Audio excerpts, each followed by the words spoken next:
Hi guys! So, it's 5 PM na and pack up na tayo for today. Actually, finish na tayo. So, grabe. Tignan nyo naman yung itsura natin guys.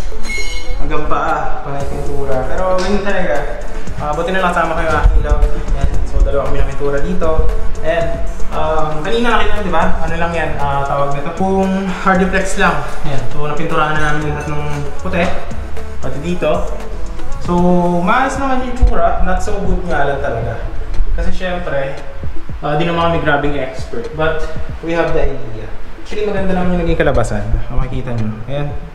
So, yun dito sa loob, ito naman yung itsura. Ayan. So, okay na siya actually na. Ayan, kumpara kanina. Yan dyan, pinaturahan nila. So, nakatatlong coating tayo. Pati yung mga pintuan, kasama na sa pinturahan natin. Ayan. Buwan natin.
nakakapagod.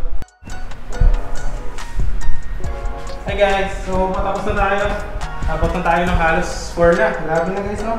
Dami na natin pintura. So tara, tingnan nyo yung tapos na namin. Ang galing ng girl love ko ha. Oh. Kanina di ba wala yung lahat? Oh, tingnan nyo, ganito no? Puti na yung lahat. Kaso not so perfect kasi medyo hirap ako umanggil. Pero good enough, no? Good enough. So ngayon guys, tatouch pa naman natin itong mga ito. Yan, nakita nyo itong mga ito. So first step niyan, kailangan tanggalin yung mga kumpanya, mga pintura.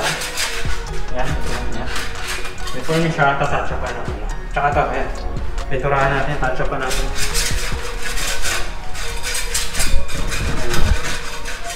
Before natin pipinturahan, kailangan tatanggalin natin. First step.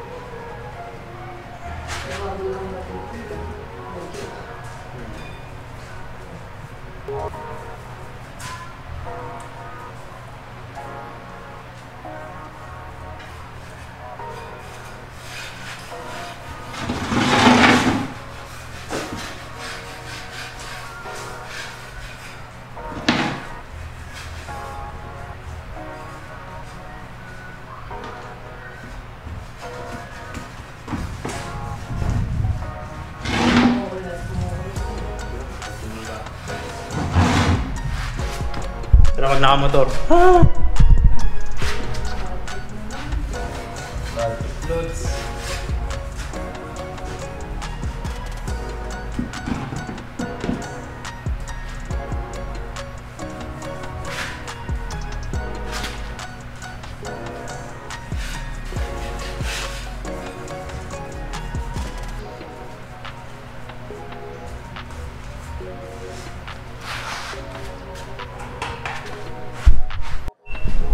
So yun na guys, tapos na tayo, no? And ayun na today muna.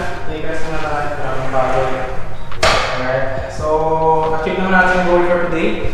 Natapos na natin yung lahat pinturahan. So nakagamit kami ng isang timba ng primer, white. Then yan, sa buong bahay na yan. Hanggang 3 coatings na po yan. That's for price of 1,400. Yan. Okay? So, yan. Pati itong mga pintuan, tapos na rin namin, no? Ayan, mga pintuan, pinturahan din namin yan. Diba? Ganda na. Oh. So, yan. Pati yung mga pintahan natin, pinturahan namin yun, no? Lahat yun, hanggang sa sulok. O, diba? Ganda. Yun yung pintahan namin. Okay? Yan. So, goods na. Parang guys, tapos na tayo dito. Pati yan, natapos na rin namin dito pinturahan. Yan. 1,400 din nagastos namin sa pintura. Yung mga roller, meron kasi ako sa bahay, kaya di na kami gumastos doon. Then yung mga iba pang gamit, mga brush. Yan. Tapos, dito tinapos na rin namin, pininturahan din namin to. Yung banyo para malinis, color white talaga. Ayan, diba? Goods na siya. Lalagyan ko lang siya ng hot shower dito. Yun na lang, taas. Okay na yan. Tapos, yan, pininturahan namin yun dyan lahat para malinis. Okay? Tapos dito, tinatchapan ko yung iba. Ayan, yung mga dito sa bahay, yung iba dyan. Alright. So, yun lang muna update ngayon. Maraming salamat sa panonood yan. Yung love ko, nag-aano siya. Construct siya ng cabinet. Haggard na kami, dami ng pawis. So, yun, thanks for watching kung nagustuhan nyo. Like nyo na yung aming video and share nyo to other people para, yun, baka magustuhan din nila mag-DIY sa kanilang house. So, yun lamang, no, guys. Maraming salamat sa panonood. And thanks for watching po pala and see you on the next vlogs.